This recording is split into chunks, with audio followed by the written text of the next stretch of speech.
Our final guest is Eric Lindstrom, who's a specialty travel agent for Disney Vacations.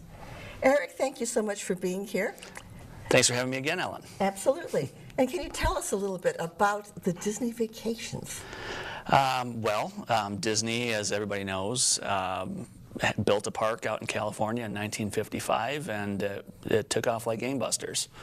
So much so he built a second park in Florida, and that's now 4 parks. And there's a cruise line and parks in Paris and Hong Kong and Tokyo, and Shanghai's coming soon. So you can go just about anywhere and visit a Disney park now. It sounds wonderful. How in the world did you get started in this very special niche? Well, actually, I've been involved in a lot of sales positions in my life. Never had been a travel agent before. My wife had gone to Disney World as a kid. I never had. Actually, she had been to Disneyland also. I never had, but when our daughter had turned 4, we went for my first time also. And all I needed to do was see them react to being there, and I immediately understood what all the hubbub was about. And 2.5 years later, I found an agency that was looking for people who weren't trained as travel agents, who were Disney fans that wanted to plan vacations. And I said, that sounds like a great job for me. So now, is there special certifications or trainings that you go through in order to do this? Yeah, Disney sends us through what they call the College of Disney Knowledge. College of Disney Knowledge. Exactly. It's an online course. I've got my certificate from there in 2013. And there's ongoing training that we have access to. We actually also do on-site training. Oh boy! I got to go train at Disney World. It's pretty nice, and got to go tour a cruise ship. I mean, you know, it's a hard job, really. It's a tough job. Somebody has to do it, right? Exactly. Yeah. But it allows us to learn as travel professionals what things they're changing, what things they're building, and what things ultimately my clients are going to want to do when they go on these vacations.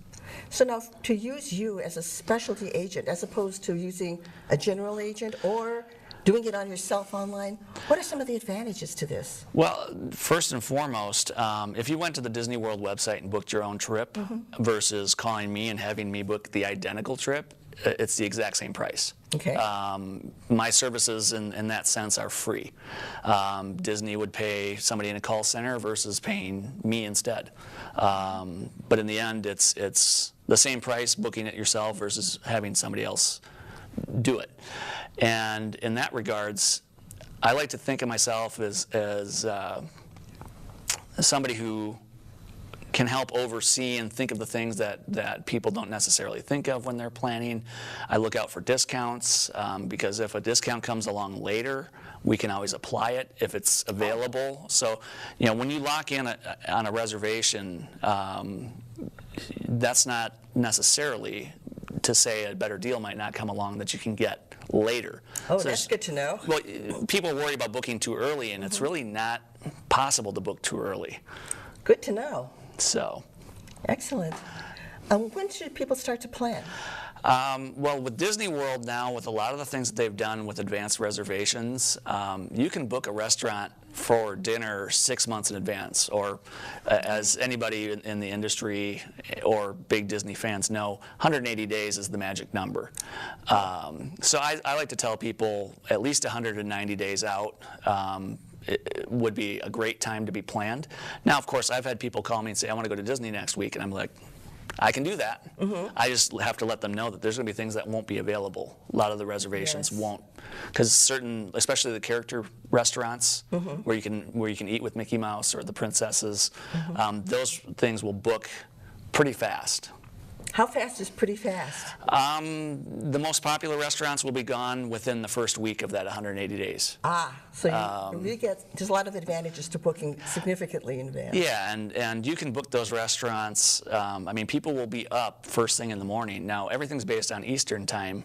So for us, it's 5 in the morning. You can do it online. So that's one of the things I do for my clients is I'm up at 5 in the morning if I have to. You're a good agent.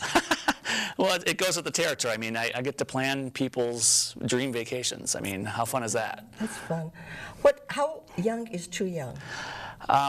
That's a question I get asked a lot because people worry about taking the kids and the kids won't remember the trip. Well, the first thing I tell them, well, the kids are free at Disney World until they turn 3 years old.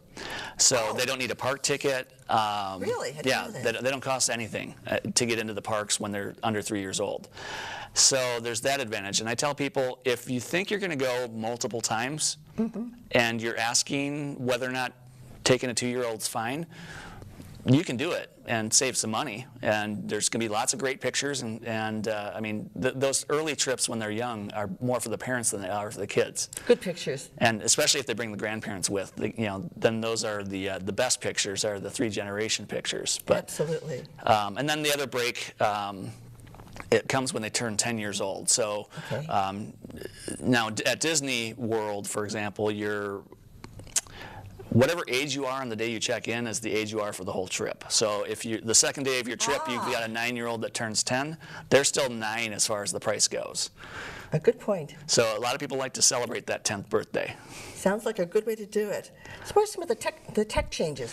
What's the high-tech stuff going on? Well, they've added in-park Wi-Fi mainly because they have an app that you can use that's linked to what they call their My Disney Experience website.